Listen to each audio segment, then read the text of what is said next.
Para diagnosticar un trastorno bipolar ahora basta con que duermas menos de lo normal, estés más activo de lo normal y hables más de lo normal. O sea, acabas de... Tú tienes un conflicto familiar y se ponen burros y te llevan a urgencias y sales con diagnóstico de trastorno bipolar. Pues no me dejo agarrar. El 20% de la población infantil está tomando psicofármacos en Estados Unidos. Esto es un drama. Eso es un drama. Hace 50 años ningún niño estaba psiquiatrizado, ninguno. Cuantos más brotes tengan, más se va a ir deteriorando, acabará teniendo una demencia. Olvídense de que siga estudiando, pidan una ayuda social. Así. La gente que nos llega a nueva psiquiatría es gente así. La demencia es un trastorno, es una lesión cerebral en el que hay una pérdida de neuronas irreversible y por tanto son síntomas irreversibles. Y eso no ocurre en la esquizofrenia. O sea que estamos creando esquizofrénicos. Yo lo que sí sé es que tienen en mente el ganar dinero y cuanto más mejor. San Juan de la Cruz yo le tengo cariño porque bueno, leyendo la prosa de él, descubrí que hace una descripción de la psicosis maníaco-depresiva como no la había leído yo en ningún libro de psicopatología.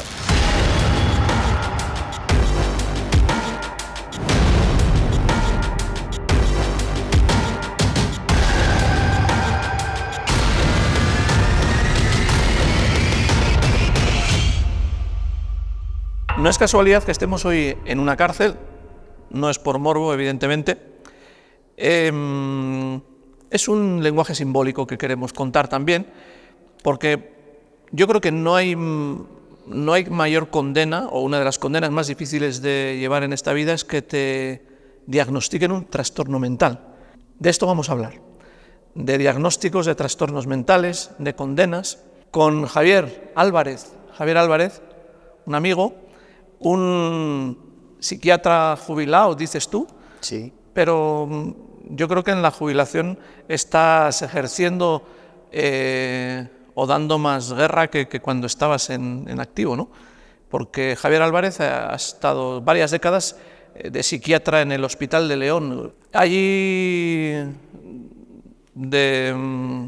descubres o entiendes o compruebas que la psiquiatría, llamémosle oficial o llamémosle la psiquiatría que todos conocemos, pues es mejorable, susceptiblemente mejorable, y después en tu jubilación fundas Nueva Psiquiatría, Sí. Que es una asociación sin ánimo de lucro, que por resumirlo es una asociación que lo que busca es hacer una revisión de la psiquiatría convencional para mejorarla. Y me gustaría que lo primero que dijeras es ¿por qué fundas Nueva Psiquiatría? El fundamento, ¿por qué? Yo en mis primeros años de ejercicio como psiquiatra podía hacer una psiquiatría bastante decente, bastante humanista, una psiquiatría con alma, bastante psicoterapéutica, bastante psicoanalítica, es decir, trabajar con la persona, buscando los problemas de la persona, las vivencias de la persona, los conflictos de la persona, olvidándome de los diagnósticos y de los psicofármacos. Los psicofármacos se empleaban puntualmente para situaciones concretas, pero el trabajo de fondo era el trabajo relacional con el paciente. Y esto, a partir del año 1980, se truncó. Se truncó porque salió una tercera edición del DSM, del Manual Diagnóstico y Estadístico de los Trastornos Mentales, que publica la Asociación Americana de Psiquiatría, y en la tercera edición, la de 1980, implicó una serie de cambios que fue la ruina de la psiquiatría. Implicó una serie de cambios que acabó con toda la psiquiatría humanista, con toda la psiquiatría psicoterapéutica y convirtió la psiquiatría en una máquina de hacer diagnósticos, ya sabemos cuáles son las razones biológicas de los diagnósticos y ya sabemos cuáles son los tratamientos farmacológicos específicos para esos diagnósticos. Tres mentiras no, la primera no es mentira. A partir de ese momento el diagnóstico empieza a ser obligatorio.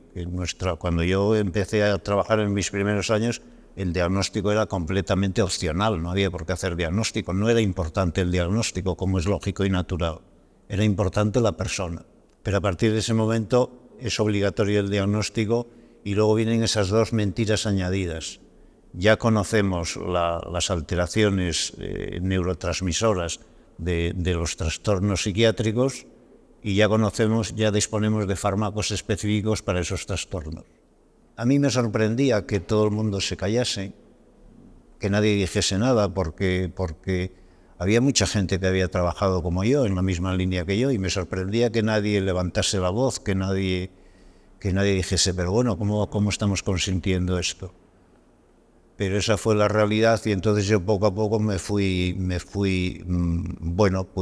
haciendo mi trabajo a mi manera, pero ya separado del conjunto, del grupo, aislado, viendo que estábamos haciendo una psiquiatría que era más dañina que beneficiosa.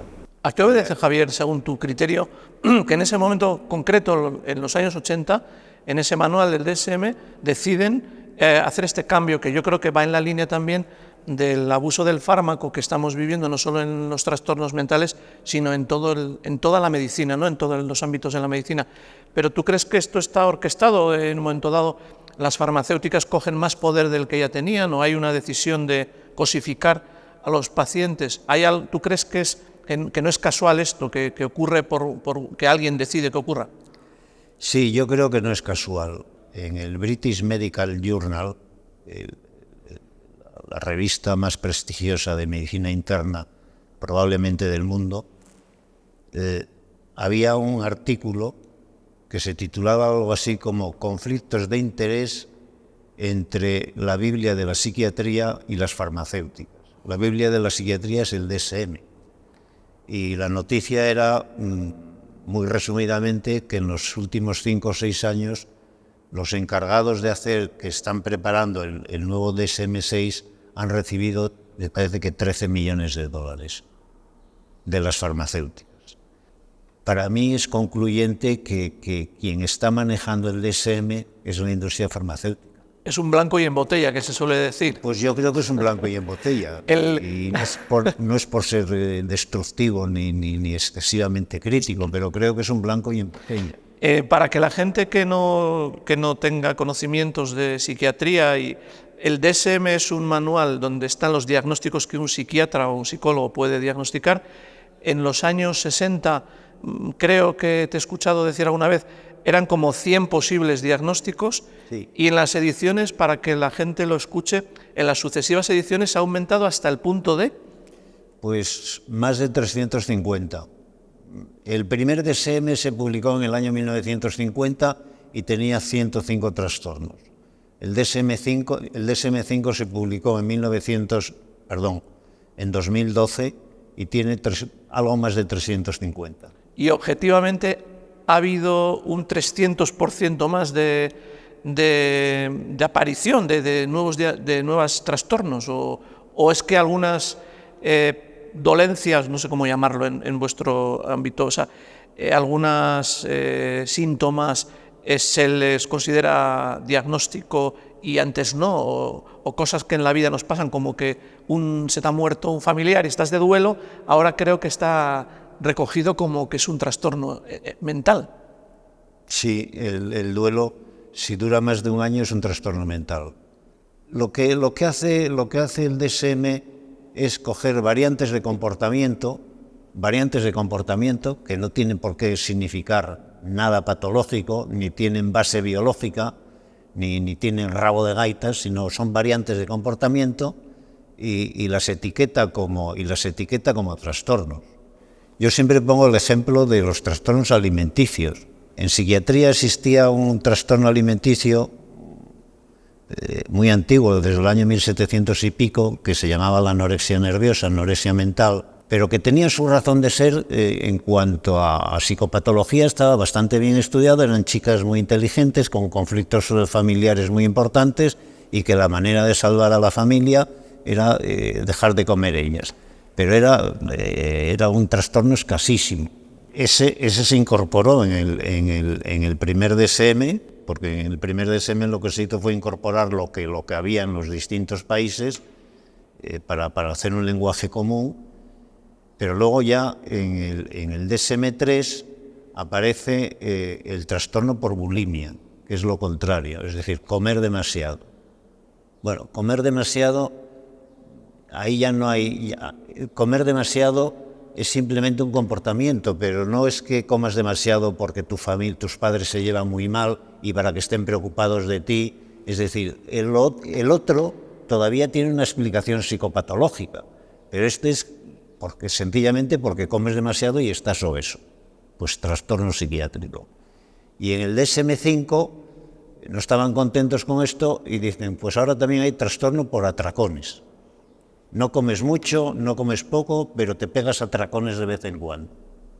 Cuando se diagnostican comportamientos es que hay un horizonte que se puede extender a que dentro de unos años pueda ser un trastorno que decida pasar en lugar de por el paso de cebra, pues me muevo medio metro, quiero decir, podemos llegar, y claro, esto conlleva que te diagnostican un trastorno, te dan medicamentos que probablemente son medicamentos difíciles luego de quitar, ¿no? Los medicamentos psicóticos o los antidepresivos.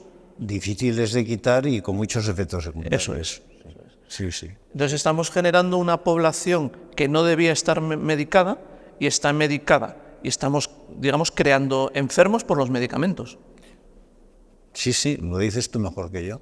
No, estoy... Siempre lo dice el mejor que yo.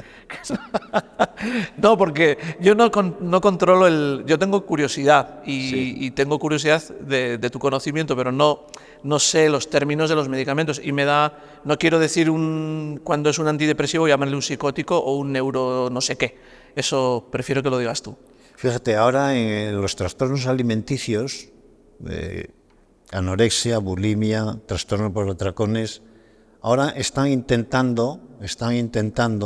publicando, haciendo publicaciones, a ver si consiguen meter la ortorexia. ¿Y esto? Pues eso significa que te preocupas excesivamente por tu alimentación.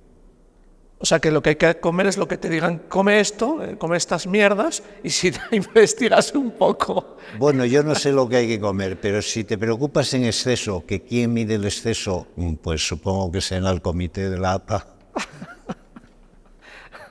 O sea, es un poco un cachondeo, pero un cachondeo... Un cachondeo serio porque se está llevando gente por delante. Triste. Porque yo creo que yo prefiero ser un trastornado, porque pues yo me preocupo por la alimentación. Lo que no voy a hacer es medicarme, pero creo que lo que están haciendo es cualquier persona que se salga, es una apreciación mía, de la franquicia humana que veo que desde hace tiempo se está intentando franquiciar la humanidad, hacer una serie de franquicias, que seamos todos parecidos dentro de unos grupos para poder controlar, y el que se mueve un poquito de esas normas es un problema. Y el problema es que para evitar el problema... Bueno, ha habido siglos en que te disparaban y ya está, pero ahora venga, te vamos a sedar un poquito, te vamos a dar unas pastillas para amansarte. Yo creo que estamos amansando comportamientos porque no sabemos qué hacer con ellos. Sí, yo no sé si quieren amansarnos, yo me quedo en el nivel del dinero, de las farmacéuticas.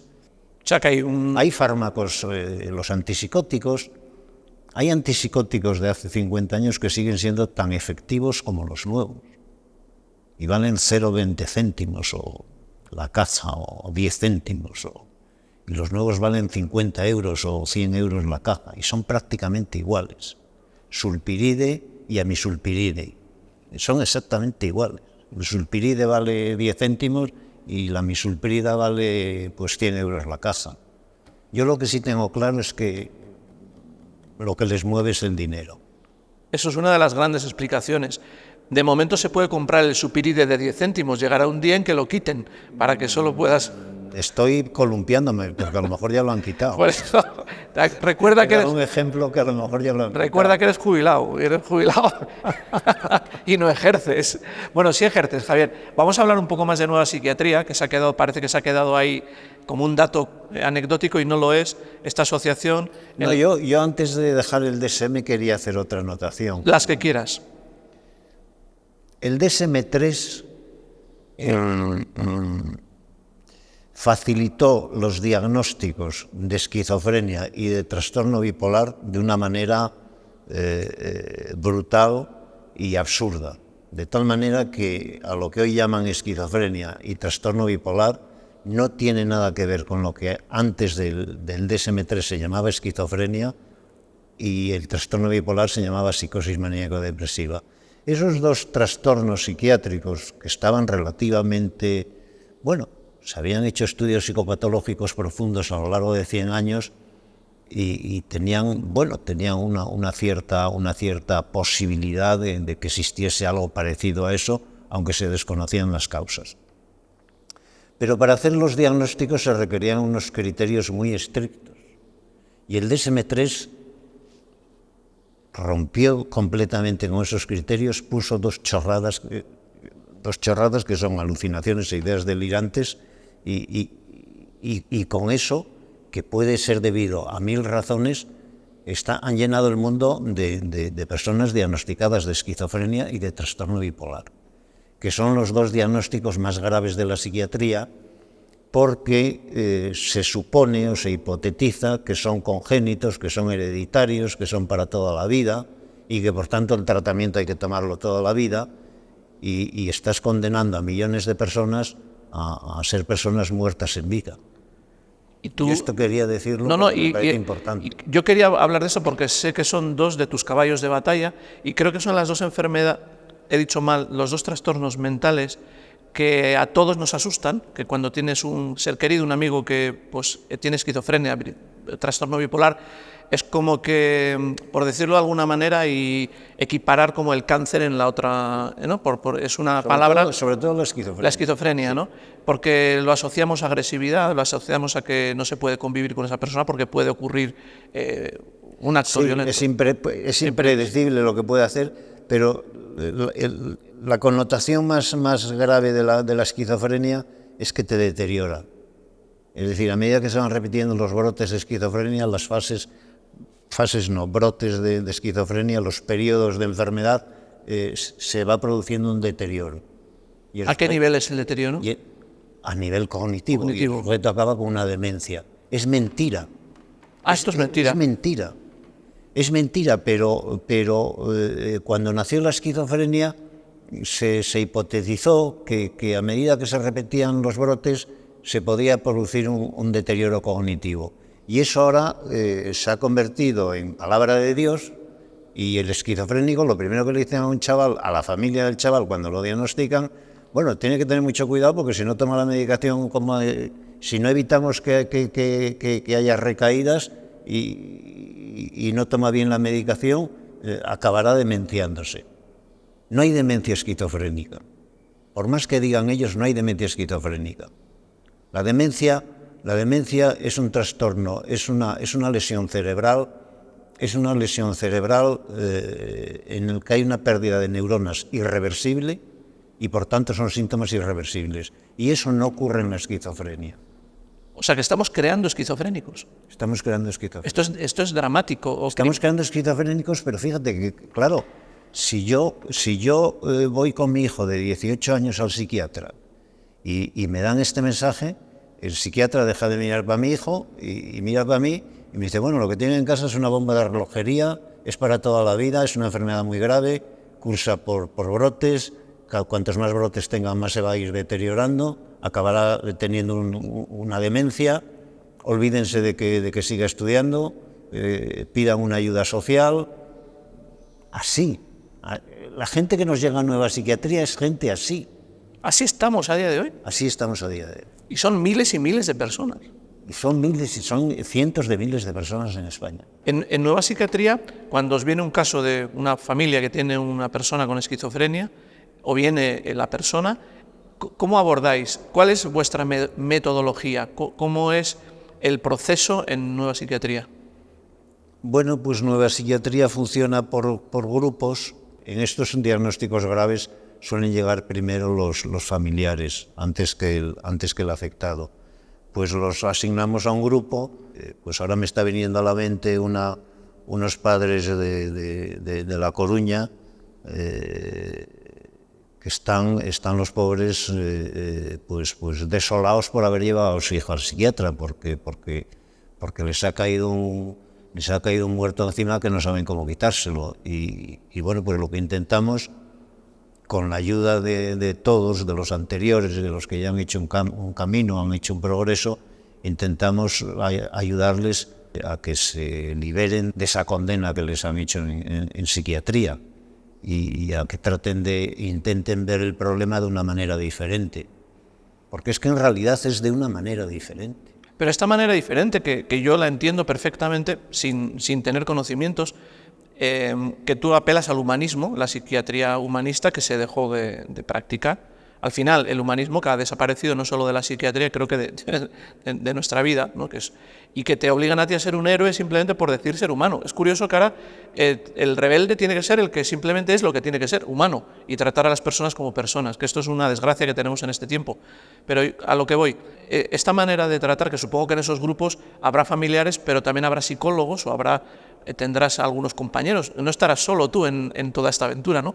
Dime por favor que hay algún psiquiatra más que piensa como tú, porque entonces me voy corriendo. Psicólogos tenemos algunos.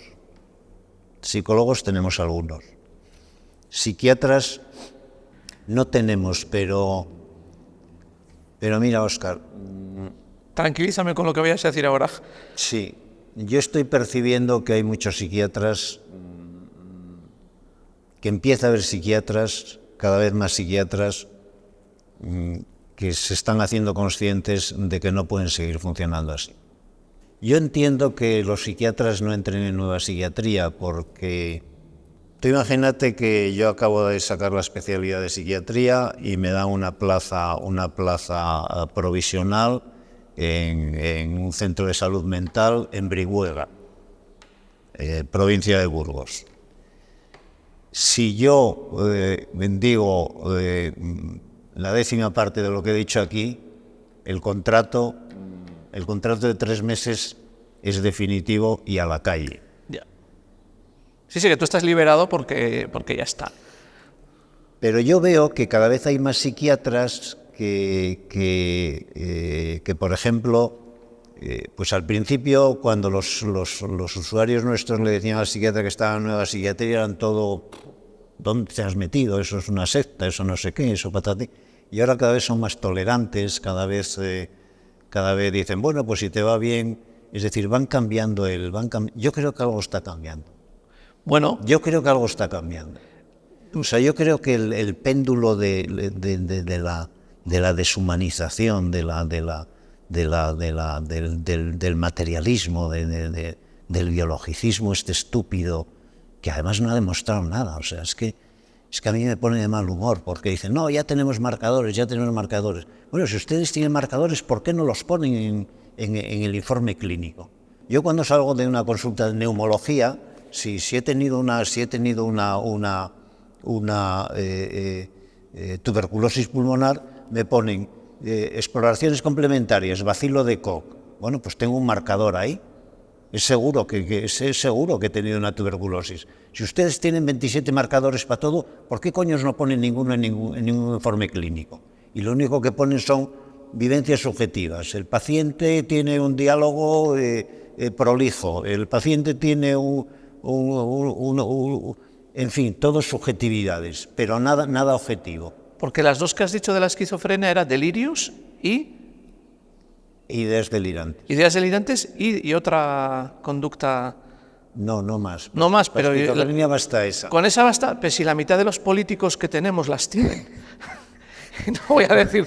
Bueno, yo ya no me atrevo a... No, pero yo sí me atrevo, no voy a decir nombres. O sea, ideas delirantes, es que estamos en manos de gobernantes que tienen ideas delirantes constantemente, y por no hablar de obsesiones, con lo cual yo creo que el mundo que vivimos es una auténtica locura. Y lo dije mal, porque el trastorno bipolar es mucho más sencillo de diagnosticar.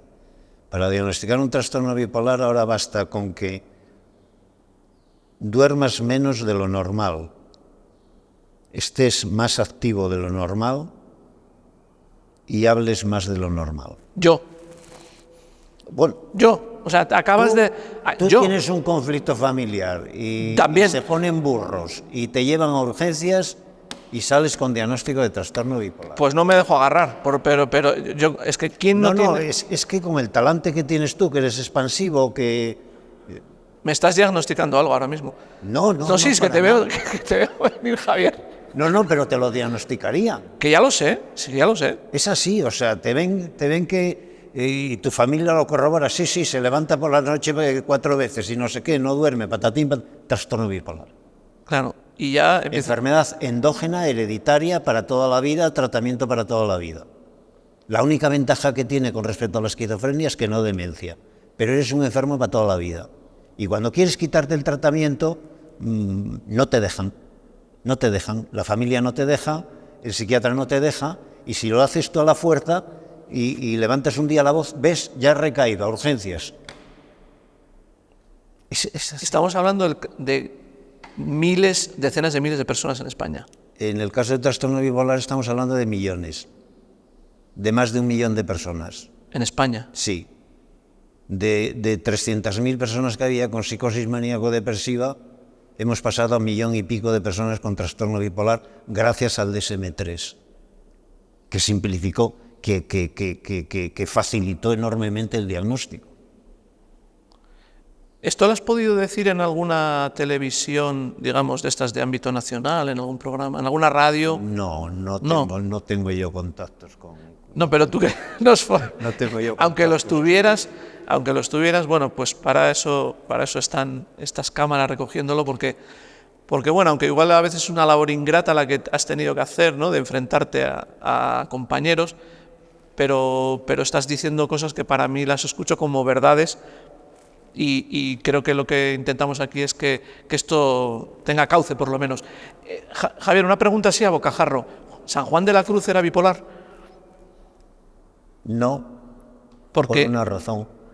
Porque nunca fue el médico y nunca lo diagnosticaron. ¿Pero hubiese sido diagnosticado como bipolar?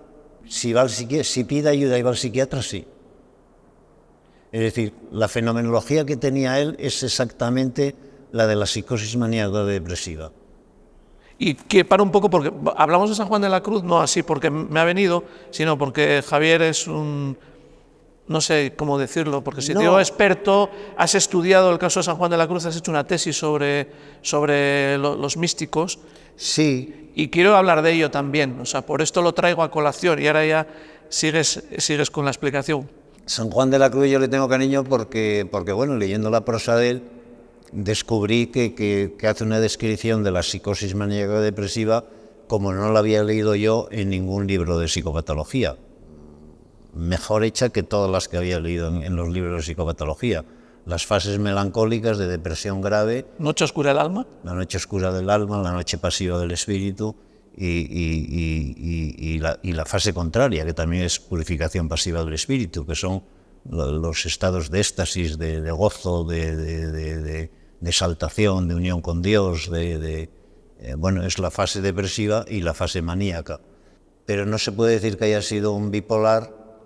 Bueno, lo que quería decir es que es la misma fenomenología, lo que pasa que los teólogos le llaman purificación pasiva del espíritu y los psiquiatras le llamaban psicosis maníaco-depresiva.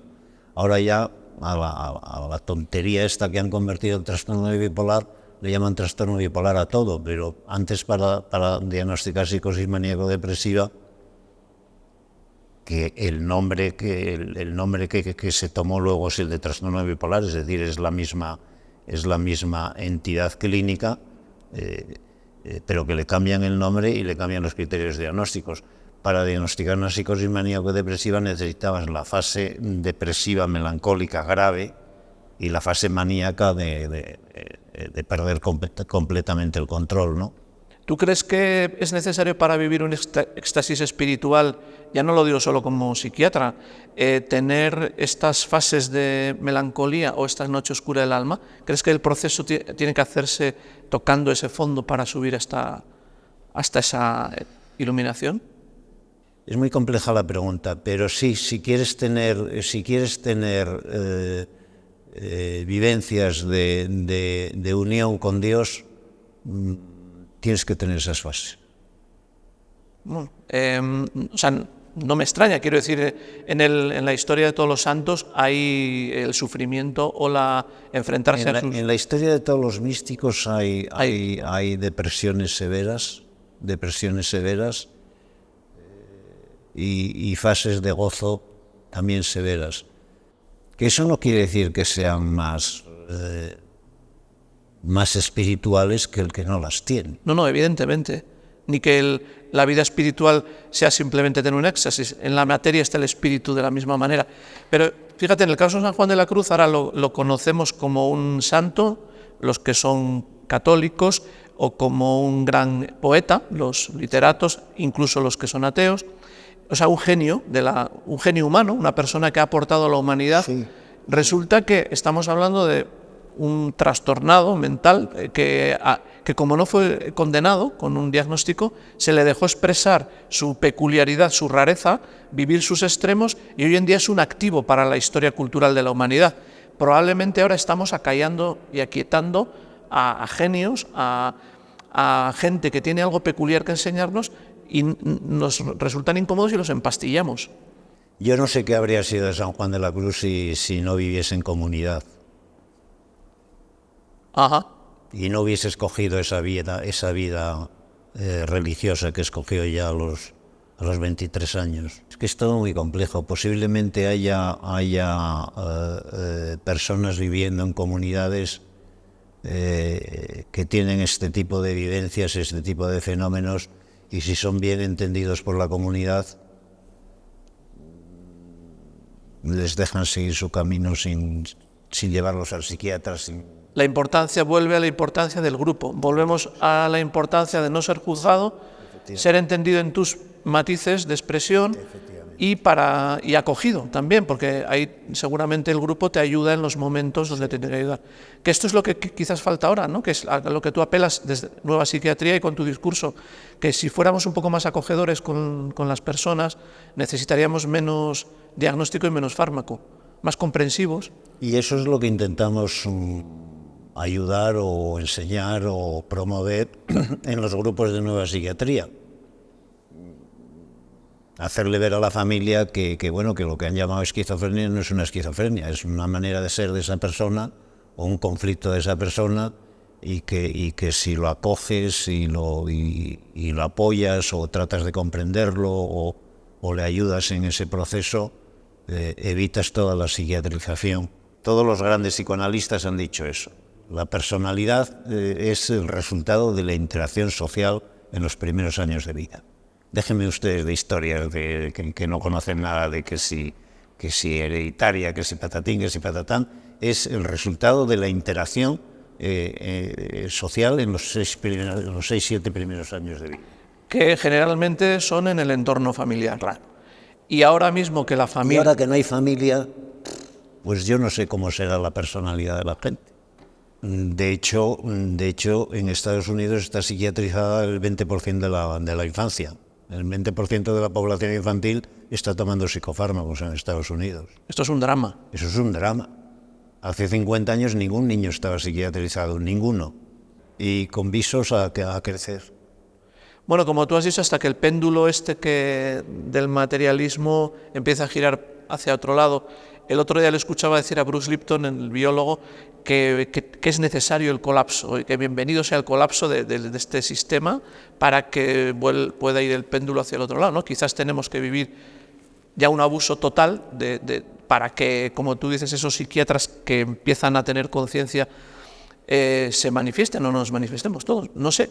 La idea del colapso me gusta, porque yo también creo que va a haber un colapso. Bruce Lipton le escuché el otro día, pero no lo decía alegre. Gracias a que va a haber un gran colapso. Esto no quiere decir que va a explotar el mundo ni nada, que el sistema como está creado ya es insostenible. Y es insostenible y va a haber un colapso y va a haber que reorganizarlo todo. Y probablemente ahí las fuerzas más bondadosas o las visiones más humanistas sean las que tengan que liderar. Porque no va a haber un colapso para volver a lo mismo y peor.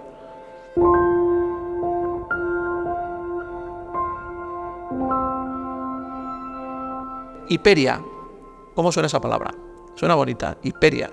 El día que te conocí me fascinó el concepto hiperia. Yo te tengo admiración, pero ya cuando hablaste de la hiperia te coloqué como en un altar, así como... Ya me entiendes. Ya. ¿Qué es la hiperia? Antes te dije que la fenomenología mística se puede explicar desde el punto de vista de la teología, se puede explicar desde el punto de vista de la psiquiatría, purificación pasiva, trastorno psiquiátrico.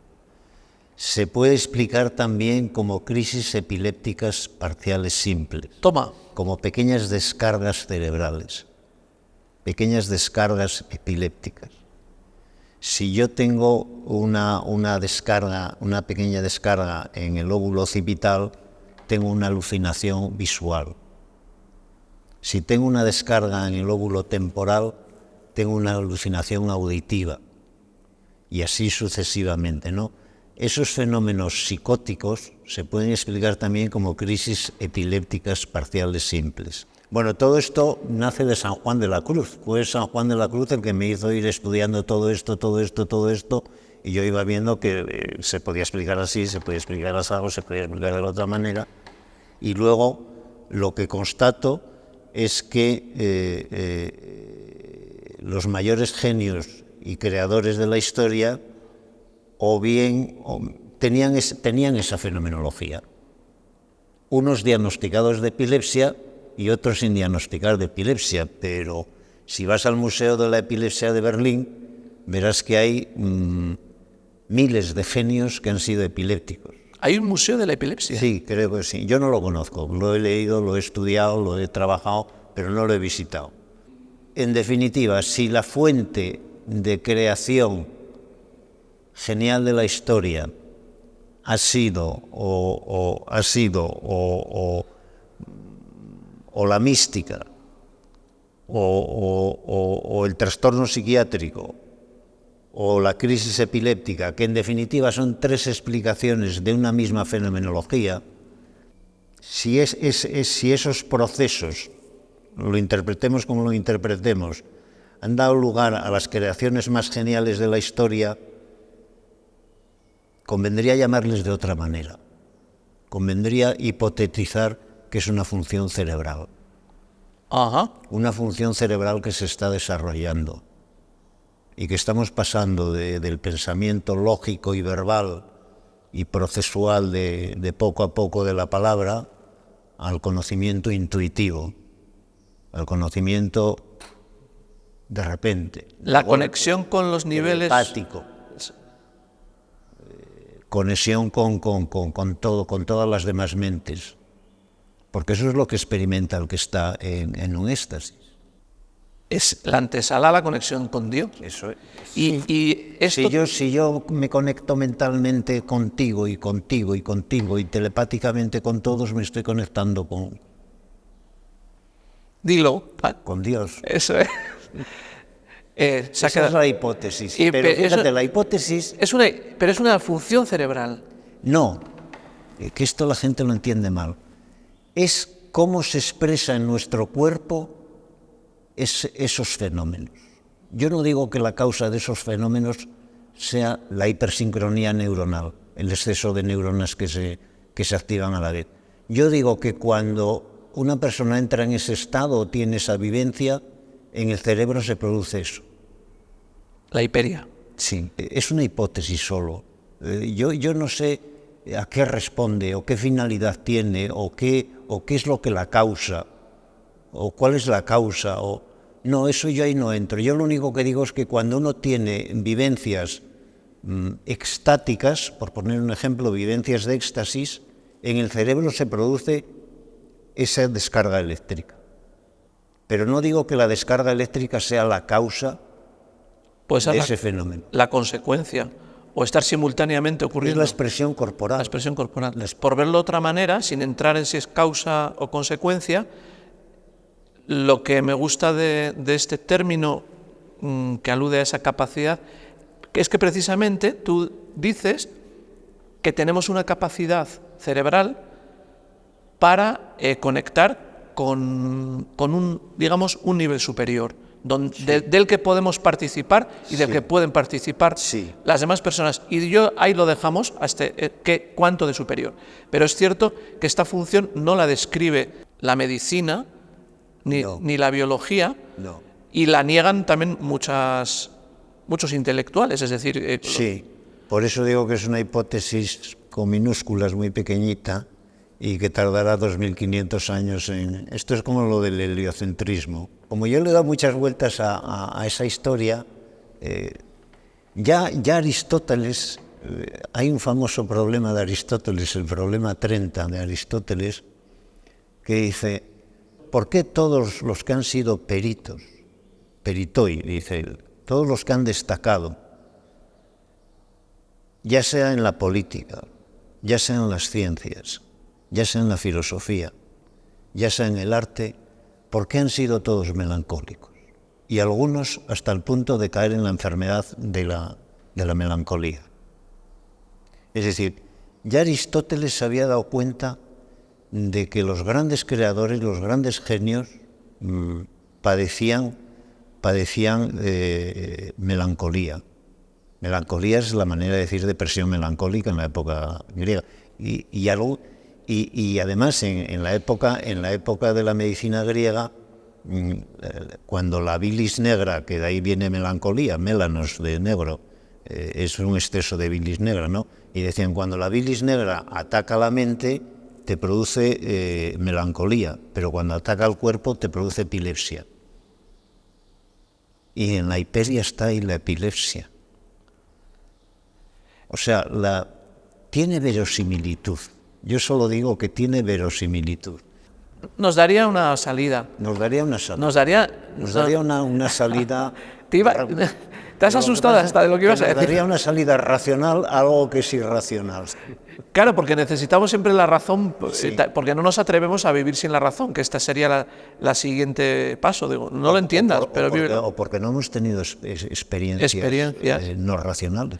Me está viniendo una frase de Proust que tiene una escena hipérica o epiléptica, o llamadle como queráis, en la que sí sería una epilepsia refleja, en la que comiendo una magdalena de las que comía en la infancia, ya de adulto, el sabor y el olor de la magdalena le despierta una cascada de recuerdos, y en un instante recuerda toda su infancia en Combray, ¿no?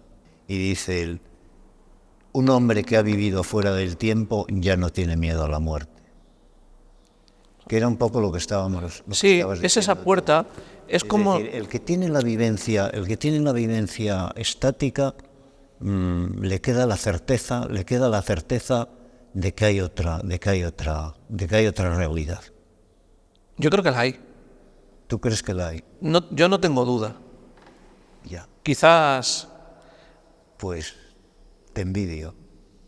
Yo creo que tú también pero eres más cauto porque vienes de la ciencia no creo que si no hubieras estudiado tanto para llegar a la hiperia. ¿Por qué haces ese acercamiento tan detallado? ¿Y por qué hablamos de la hiperia gracias a ti? No es gracias a mí. Bueno, sí, yo soy bastante racional, pero racional. Me gustaría tener alguna vivencia hipérica. Bueno, mínimas vivencias hipéricas puede que... Yo creo que hemos tenido todos. Yo creo que, y basándonos en esas mínimas, yo en mi caso, son tus pequeños tesoros que los guardas para ti. Toda ciencia trascendiendo, como decía... Sí. Entrarme donde no supe. Donde no supe. Bueno, y por lo menos nos debería bastar que algún compañero o compañera humano lo hayan tenido, porque nos valen los ejemplos de las personas para todo menos para eso. Es curioso, ¿no? Es curioso que les hacemos caso en cualquier ámbito de la vida, menos en el de la hiperia o la conexión espiritual. Si alguien ya lo ha tenido, nos debería bastar también, pero sí. Pero eso no lo atendemos. Sin embargo, si nos dicen que el dinero se gana así, o si vas aquí va a ocurrir esto, creemos a pies juntillas. Pero necesitamos, yo creo que más hipéricos, necesitamos más gente que nos dé esperanza de vivir, porque yo creo que también, no sé si es un trastorno mental, pero veo que la gente ahora no tienes esperanza de vida porque no cree en la trascendencia, no hay un sentido de vida de la que se está viviendo, y además de no haber sentido, la vida no es buena en calidad. Entonces, claro, hay gente que está perdida. Estamos muy perdidos, Javier. Estamos, sí. Entonces, bueno, el objetivo de esta charla y que todas las charlas es dar esa esperanza, o por gente que nos esté viendo con trastornos mentales, que pueda decidir todavía de meterse en un camino, una condena de medicamentos, y con esto no es antimedicamento, pero sí de antiabuso del medicamento, y que pueda optar por la gente que quiera recurrir a vosotros. ¿Tenéis una página web? Sí, nuevapsiquiatria.es. Me hizo gracia porque te escuché un vídeo en el que decías, yo soy un privilegiado porque soy un jubilado, sí, que gano esta pensión, que yo no la voy a decir, tú lo dijiste, y me sobra con esto, entonces no voy a pedir nunca dinero para Nueva Psiquiatría. Esto también es una declaración de intenciones, de que no quieres que ninguna institución fagocite, ¿no? No, de ninguna manera. No, porque lo has dicho tú, nos fagocitarían. Eso es. En el momento en que dependas del dinero de ellos, ya tienes que hacer lo que digan ellos. Y diagnosticar lo que te digan. Claro. Claro. Bueno, no quiero ser crítico, pero muchísimas asociaciones de salud mental que hay en España ahora están pagando a 5 o 6 empleados y están cogidos. Claro. Porque si dicen la verdad, se quedan sin el dinero para pagar a esos empleados. O sea, Nueva Psiquiatría es un altruista total, y todos los que estáis ahí. Sí. De Nueva Psiquiatría me gusta la palabra asociación. También, sea de psiquiatría o de maquetas de barcos. Sí. Creo que cura más la asociación que el fundamento de la asociación, porque nos están atomizando, y para que seamos extremos individuales de una conexión, de una red. En cuanto se juntan más de 2 personas y hablan, empieza a aparecer aquí algo de milagro humano. Sí. Si son 4, si son 50, sí, es la regeneración, que creo que nos tenemos que volver a asociar. Y nos están llevando en la línea contraria, justamente sí, contraria. Porque hay un trastorno en la infancia que se llama trastorno por desinhibición social. ¿Cómo? Que es que un niño pequeño va por la calle y se dirige a los extraños con naturalidad. Va por la calle y se acerca no a los vecinos, sí, a los extraños, porque ahora somos todos extraños, así lo define el DSM-5, que interactúa con los extraños con demasiada espontaneidad. Se va un niño por la calle de 3 años, se acerca a ti, te coge los zapatos y ríe contigo, y tiene un trastorno de desinhibición social. Esto está en el DSM-5. ¿Por qué no los quemamos en la hoguera, los DSMs? Eso es brujería. Fijaros qué cosas, Fijaros qué cosas. Pero claro, como ahora se lo dices a los padres y dicen, pues no me extraña porque hoy no te puedes fiar de nadie. Claro. Y estamos metidos en ese... En cárceles, Javier, estamos en una cárcel, estamos metidos en cárceles a veces familiares, en cárceles de ideas que nos han metido, y se trata de abrir las puertas de la cárcel. Javier, ha sido una charla, no te quedes con nada por decir, que te conozco, y... No, yo creo que ya he dicho todo. Sí, que el siglo XXI será místico o no será siglo XXI. Ese es mi Javier. Karl Rahner, 1970 o por ahí. Este es el colapso. Ese es el colapso. Dicen ahora que hay una agenda que es la 2030, yo digo, para mí es la 30 infinito. Efectivamente. Esta es la agenda que me interesa, no la otra, con todos los respetos y cariños. Me interesa la 30 infinito. Venga, hacer todo lo que había que hacer, el colapso va a ser ahí, 30. Vale, era el plan, ¿no? Vale, ¿os funciona? ¿Nos funciona? No, pues venga, dejémonos de chorradas, esto no funciona. O aquí o comemos todos, o la tierra es del que la trabaja, como dice, o sea, no puede haber tanto intermediario sin trabajar, ganando mucho dinero. O sea, tiene que haber una consecuencia lógica de tu esfuerzo. O reorganizamos todo esto y un mundo más natural, que somos naturaleza. No somos hijos de la tierra, es el problema, somos frutos de la tierra. Al ser fruto, somos naturaleza. y ninguna manzana va a castigar al árbol que la ha creado. Entonces, creo que tenemos que vernos como frutos de la naturaleza, amar la naturaleza, comemos solo de la naturaleza, todavía no hay alimentos sintéticos. Entonces, no sé cómo no entendemos eso como fundamento y luego ser animales sociales en amor y armonía y que vayamos creando la humanidad que está secuestrada y perdida. Y yo creo que tú eres un cosedor de esos retazos que has ido encontrando. Gracias por tus años de estudio, por ese misticismo melancólico que no te atreves ni tú mismo. Cuando mirabas para arriba, yo te he visto como, sí sé que estás, pero deja... Pero no te encuentro. Pero no te encuentro. Javier, un placer. Igualmente. Gracias, sigue Oscar, tu melancolía, porque tú todo el rato no te has dado cuenta, pero te estabas definiendo cuando hablabas de los genios. Entonces, claro, me lo has dejado muy claro. Un genio, mi amigo Bueno, Javier. yo creo que vale, muchas gracias.